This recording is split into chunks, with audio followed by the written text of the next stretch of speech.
আমি মনে করি যে বাংলাদেশ একটা ক্রিটিক্যাল টাইম পার করছে।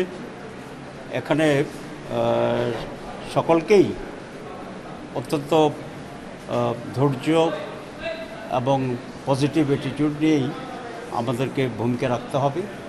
বর্তমান যারা দায়িত্বে আছেন, যারা অন্যান্য প্রফেশনে আছেন, যারা রাজনীতিবিদ আছেন, সকলেরই প্রতি আমার আহ্বান জানাবে যে প্রত্যেকেই দায়িত্বশীলতার পরিচয় দেবেন এবং এমন কোনো ভূমিকা বা বক্তব্য থাকা উচিত হবে না যেটা নতুন করে উত্তেজনা এবং সমস্যার সৃষ্টি করবে। নির্বাচন অত্যন্ত প্রয়োজনীয় একটা বিষয় এবং ইন্টারিম গভর্নমেন্টের প্রধান কাজই হচ্ছে একটি সুষ্ঠু নির্বাচনের ব্যবস্থা করা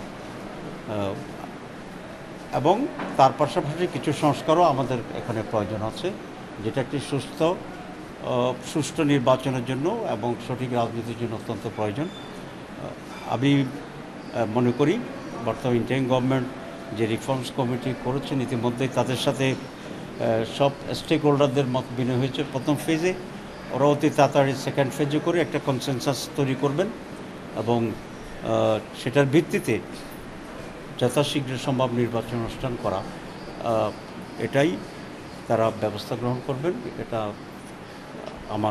তাদের প্রতি আমাদের আহ্বান।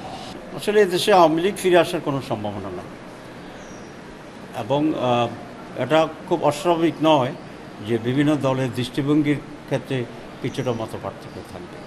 আমি মনে করি রাজনৈতিক দলগুলো, বিশেষ করে মেজর পলিটিক্যাল পার্টিগুলো, তাদের ভিতরে পারস্পরিক আলোচনা হওয়া দরকার এবং এই আলোচনার ভিত্তিতেই একটা কমন জায়গায় যাতে আমরা আসতে পারি সেই উদ্যোগটি কাউকে না কাউকে নিতে হবে। আমরা তো খুব পরিষ্কার করে বলেছি যে সরকার যদি ডিসেম্বরের ভিতরে নির্বাচন অনুষ্ঠান করতে পারে, জামাতের পক্ষে কোনো আপত্তি নেই। আর যদি খুবই প্রয়োজনের আরও 1 মাস 2 মাস সময় লাগে তাতেও জামাতের কোনো আপত্তি নেই। তবে সরকারের উচিত একটা সুনির্দিষ্ট রোডম্যাপ দেওয়া এবং আমরা 2টা রোডম্যাপ চেয়েছি, একটা হচ্ছে নির্বাচনের রোডম্যাপ আর হচ্ছে সংস্কারের রোডম্যাপ। তো সুতরাং ইট মে বি ইন ডিসেম্বর অথবা এর কাছাকাছি কোনো একটা সময়ে নির্বাচন হওয়া উচিত।